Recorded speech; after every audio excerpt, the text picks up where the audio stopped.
بسم اللہ الرحمن الرحیم۔ شروع اللہ کے نام سے جو بڑا مہربان نہایت رحم والا ہے۔ یروشلم میں جشن منانے کی تیاریاں عروج پر تھی۔ اسے اس طرح سجایا گیا تھا کہ جیسے پہلے دن کی دلہن ہو۔ شہر کے استبل میں کام کرنے والی ایک معمولی لڑکی جو کہ حسن میں اپنا ثانی نہیں رکھتی تھی، وہ چاہتی تھی کہ میرے جیسی حسین لڑکی کو ضرور کسی ملک کی شہزادی ہی بننا چاہیے۔ اسی وجہ سے اس نے شہر کے تمام رئیس اور سرداروں کے رشتے ٹھکرا دیے۔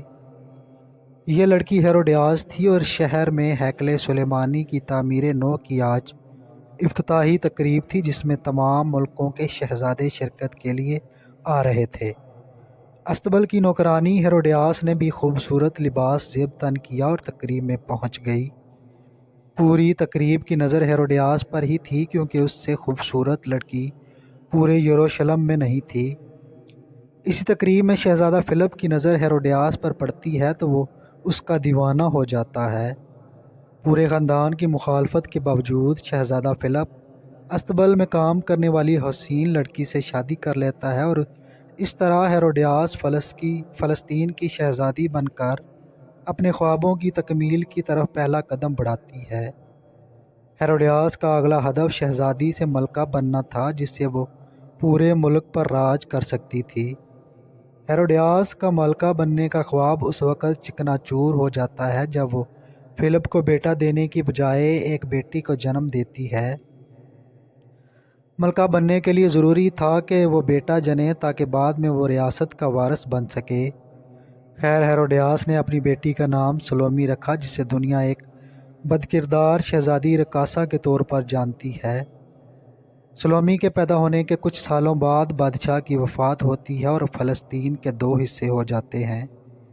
کم آمدنی اور بنجر علاقہ فلپ کے حصے میں آتا ہے، جبکہ زرخیز اور خوشحال علاقہ اس کے بھائی اینٹیپاس کو مل جاتا ہے۔ یاد رہے، یہ وہی بادشاہ اینٹیپاس ہے جسے تاریخ دان ہیروڈ ثانی کے نام سے جانتی ہے۔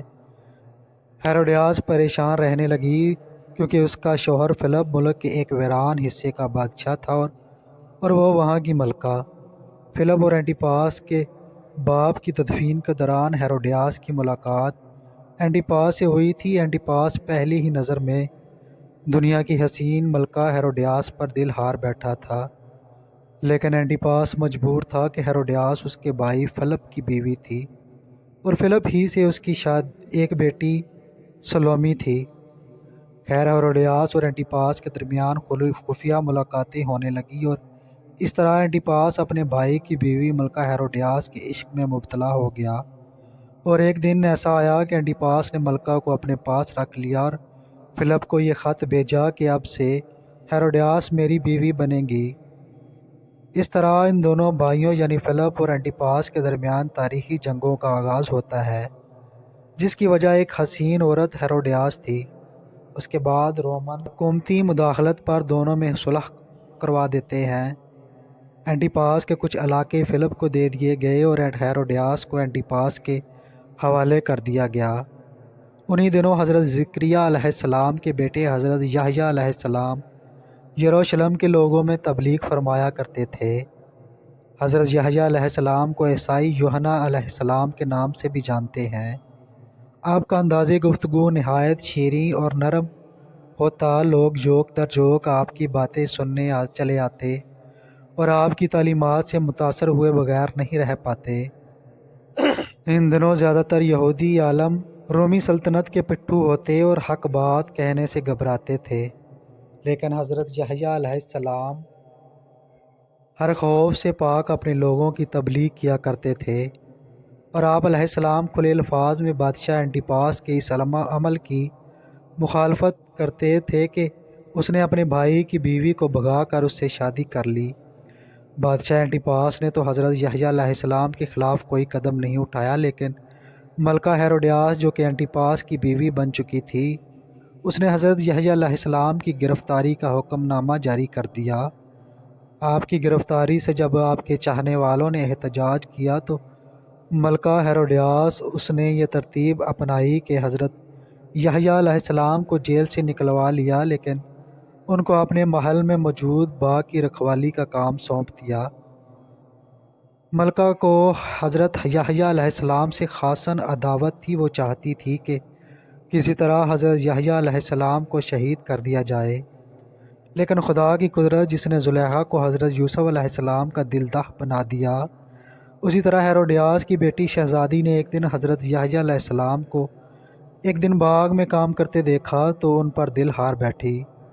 دلوں میں اپنی ماں کی طرح حسن میں یکتا اور بے مثال تھی، اور اس کے چرچے قریب کے ملکوں کے شہزادوں میں تھے۔ شہزادی سلومی نے جب حضرت یحییٰ علیہ السلام کو محل میں کام کرتے دیکھا تو ان کے چہرے پر ایک معصومیت اور خدا تعالیٰ کی طرف سے ایک ایسا نور تھا کہ وہ متاثر ہوئے بغیر نہیں رہ پائی۔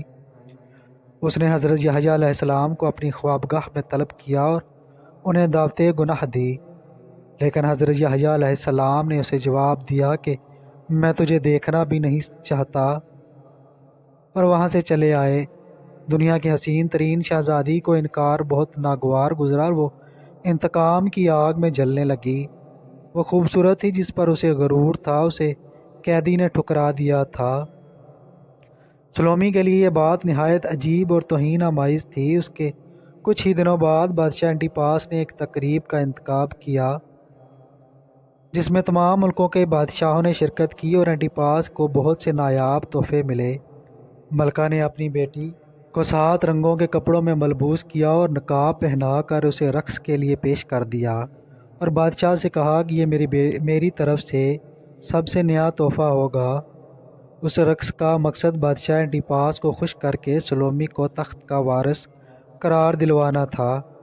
پھر بڑے دربار میں سلومی کا رقص شروع ہوا جو کہ بے حیائی کی تمام حدود پھلانگ گیا۔ سلومی 7 رنگوں کے لباس میں ملبوس تھی اور رقص کے دوران اس نے ان 7 رنگوں کے 7 لباسوں کو باری باری اتار پھینکا۔ یہ رقص کئی گھنٹے تک جاری رہا اور بادشاہ اور اس کے درباری پلک جھپکائے بغیر سلومی کا رقص دیکھتے رہے۔ رقص کے اختتام پر بادشاہ نے کہا، مانگو جو مانگنا ہے۔ شہزادی سلومی نے اپنے منہ سے نقاب بھی اتار دیا تو تب سب سارے درباری حیران رہ گئے کہ یہ تو بادشاہ کی سوتیلی بیٹی سلومی ہے۔ خیر، سلومی نے حضرت یحییٰ علیہ السلام کے قتل کی خواہش کی جس کو بادشاہ نہ ٹھکرا سکا، اور سلومی کے کہنے پر حضرت یحییٰ علیہ السلام کو شہید کر دیا گیا اور ان کا سر سلومی کو پیش کیا گیا۔ لیکن ان کی بدبختی یہاں پر ہی نہ روکی۔ بادشاہ اینٹیپاس اس وقت کے بعد اپنی سوتیلی بیٹی کے عشق میں مبتلا ہو گیا۔ ملکہ ہیروڈیاس نے جب اس بات پر اعتراض کیا تو بادشاہ ہیروڈیاس نے اپنی ملکہ اور سلومی کی ماں کو بے دردی سے قتل کر دیا اور اپنی سوتیلی بیٹی سے شادی کر لی۔ لیکن یہ بات شہنشاہ روم سیزر کو ہضم نہ ہوئی۔ اس نے بادشاہ اینٹیپاس پر فوج کشی کی۔ اس نے اینٹیپاس اور سلومی کو قید کر کے ایک صحرا میں فتویٰ دیا جہاں بھوک پیاس سے اینٹیپاس نے تڑپ تڑپ کر جان دے دی۔